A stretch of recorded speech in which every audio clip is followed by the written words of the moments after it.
Hello guys, welcome back to my mini blog.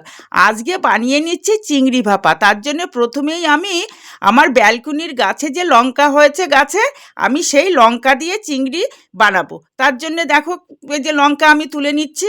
তারপর এদিকে চিংড়িগুলো ভালো করে পরিষ্কার করে নিলাম। তারপর একটা টিফিন বক্সের মধ্যে দিয়ে আমি যে এদিকে আবার মিক্সিং জারে আগে থেকে আমি সর্ষে, পোস্ত এবং কয়েকটা কাজু টুকরো দিয়ে আমি পেস্ট করে নিয়েছি। সেই পেস্টটাও দিলাম এবং একটুখানি হলুদ দিয়ে ও পরিমাণ মতো তেল দিয়ে আমি ভালো করে মেখে নিলাম। এই যে পেস্টটা তোমরা দেখছো দিয়ে আমি মাখাচ্ছি। তারপরে গাছের লঙ্কাগুলো দিয়ে আমি ঢেকে দিলাম, বন্ধ করে দিলাম বক্সটা।